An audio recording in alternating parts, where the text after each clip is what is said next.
Greetings, everybody. This is Michael. This is Peter. We're looking at the Kobo Aura and the Barnes & Noble Glowlight. Now, this is the second generation Glowlight model. Today we're going to look at the ebook experience, the PDF experience, magazines, and a whole lot more. So let's look at specs. They're both running Android. They're both running a 6-inch display. Resolution is fairly similar. You have 1024 by 758 on the Nook, and you have 1014 by 758 on the Aura.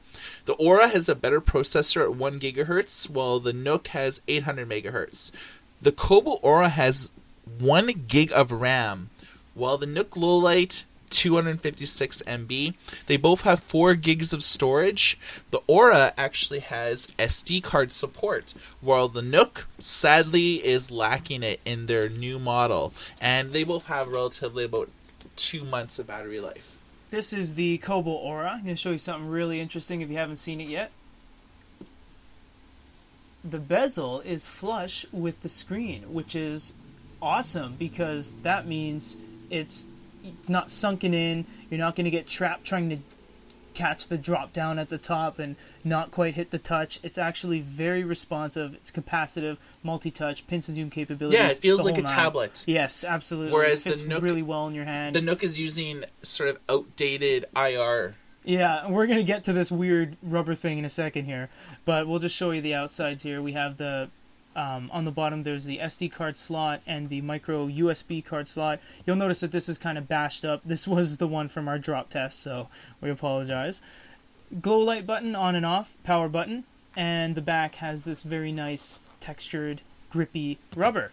Now the Nook... Speaking of rubber, the Nook has this awesome rubber trim that comes off very easily, stretches, and actually shouldn't ever come off because it actually exposes a lot of the computer components and the circuit board at the bottom. Please leave that on. I don't know why it comes off.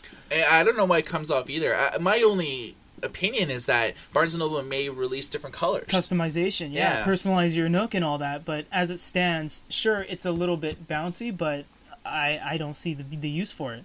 And you'll actually see the bounce for yourself when we engage in the drop test for this. Yes, indeed.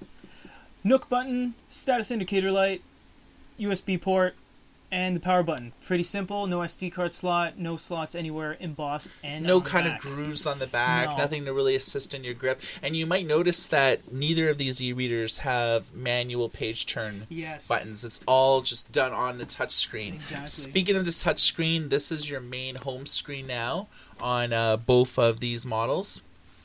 Shows you what you are reading now. Doesn't swipe, but you do have to always kind of click these buttons.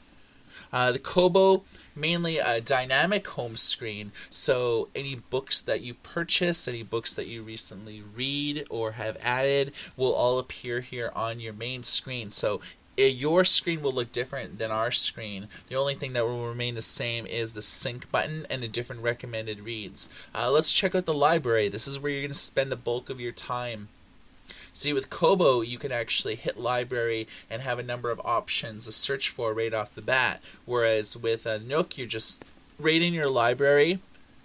And then if you want to look at, we're on newsstand now, so we just have magazines that we've purchased. But we just click books and we can separate sort of the wheat from the chaff, as it were.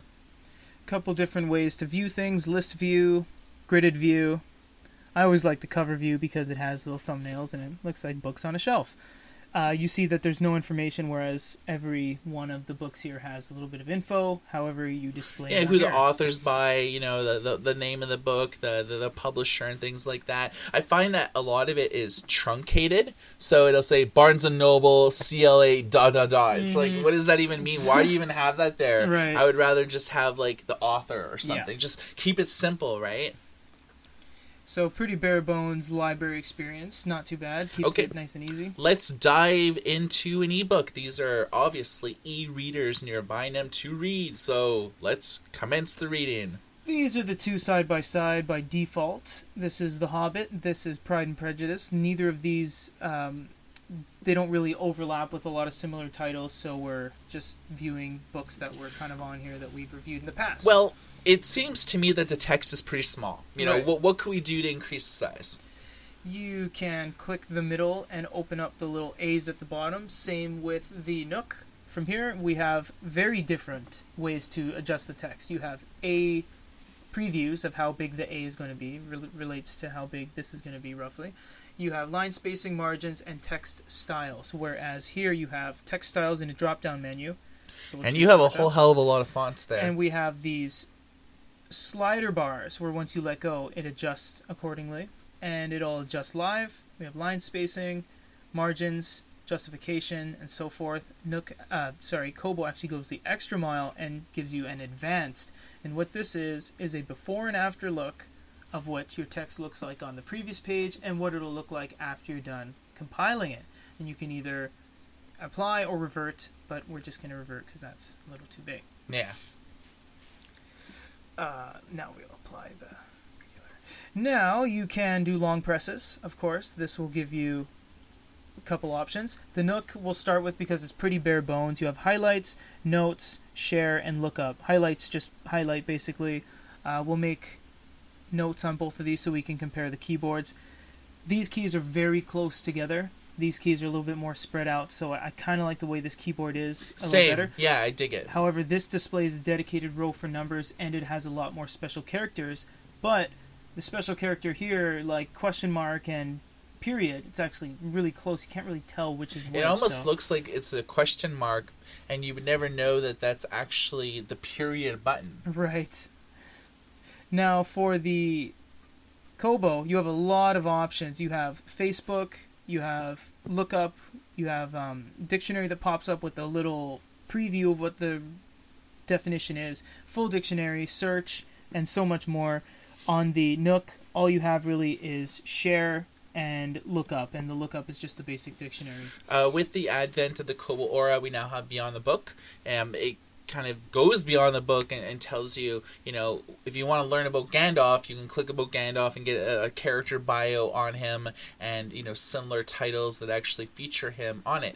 Click view more, get some expanded information. I like this. I think this is a kind of a cool way that Kobo has done away with its awards system, because who really used that anyways? And they did away with sort of their pulse system that they had on their tablets, and they just have something that is more compelling for readers, which is Beyond the Book. Nook doesn't really have a social media platform right now. A couple statistics pages there. Tells you how many people are reading everything, so on. Okay, so the last thing I'll say about ebooks is Kobo will allow you to sideload in your own fonts, where Barnes & Noble does not allow you to do it, so you're stuck with the default fonts that they give you. Let's dive into more content. Going to open up a Dungeons & Dragons Monsters Manual. Now that you notice, this is the full page, this is not. What the Nook will do is no matter what PDF you load in, it will always reflow it. It'll pre-reflow it for you. You have to actually choose setting number 1 or 2 to get the full page.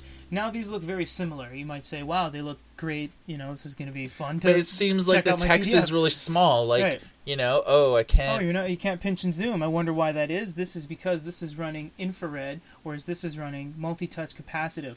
We can actually pinch and zoom on this, and you get a little mini-map of where you are on the screen. So if you want to go to the character, there he is in the bottom. Want to go to the top. Once you let go, it's going to completely change render for you, and you can go very close and check out what all this stuff is.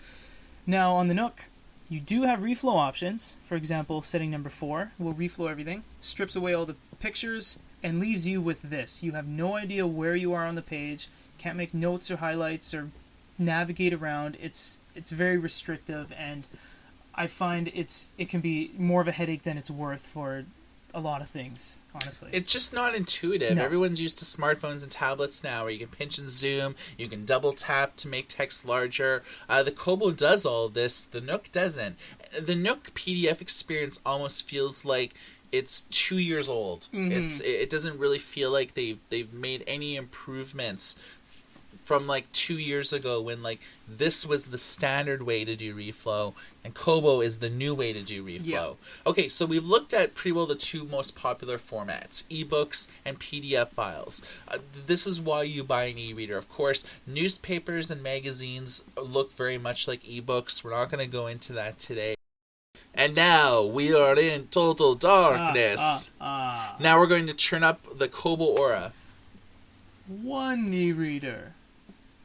2 e-readers. That's all we have. But you can see what I did there with the Kobo Aura. You can actually use 2 fingers to turn off the glow light and on level by level. So that's actually a really good feature that this has. It only works in book or content. It won't work on its own screen. The way the Nook works is that you have to actually control the light level through the settings menu here. And we both have them relatively on max right now. Right. And then if you want to exit that, you can actually hold down on the end to turn it off and then hold it down to turn it on. And the Kobo Aura, you can see my hand glowing up here. If you press this button right here, it actually turns the glow light completely off. Unlike the Amazon Kindle Paperwhite, both of these devices do have the ability to turn off their glow light. Yeah, totally. In more than 2 different ways. Oh, absolutely. Which I find is cool. Okay, so let's just open up an ebook so we can kind of look at the way text looks with the glow lights on. And we'll control different levels. It's on full brightness right now. We'll just adjust the font a little bit. Okay. That's good. So this is on full brightness. Obviously, in most environmental conditions, you're not going to do it at this level. So we'll turn it around like 75% or so. Okay, there we go. This is sort of like when you're reading at night. This is where you're going to be. So you'll notice like right off the bat that the Nook has a little bit of grayness at the top. It becomes more evident when you get a little bit brighter, and for the sake of showing you that particular feature here, it does, it gets super gray right about there. Other than that, it's pretty evenly distributed. Yeah, I feel like it's a really awesome second attempt by Barnes & Noble to kind of put out a model with glow light that it's not as white as the Aura. Yeah. I'm not going to lie. They both have the same resolution relatively, but I feel like the blacks on the Aura, they pop a little bit more, and I find that the light is more evenly distributed. Not that the Nook Glowlight is a slouch, but I feel that if we have to choose the Glowlight technology between one or the other, I'd probably say overall the Aura is a bit better. Right. All in all, I would probably think that the Kobo Aura is the better buy. Its PDF experience is better. When it comes to ebooks, I feel like they give the user way more options without having, its advanced options are kind of tucked away. So if I'm giving this to my mom, she's not going to feel daunted or overwhelmed by so many options available. Now, to be fair, this does not have a web browser, while the Kobo does. It's sort of one of those other advantages. The Nook is really relevant if you live in the US and UK only, while the Kobo is relevant in like 130 different countries right now, right, in like 25 different languages and so on. It's really accessible. We'll let you guys make the ultimate decision on what you like better and maybe the reasons why. Drop a comment on this video and let us know. And for all of our other videos, check out youtube.com/GoodyReader. And for Goody Reader, my name is Michael. This is Peter.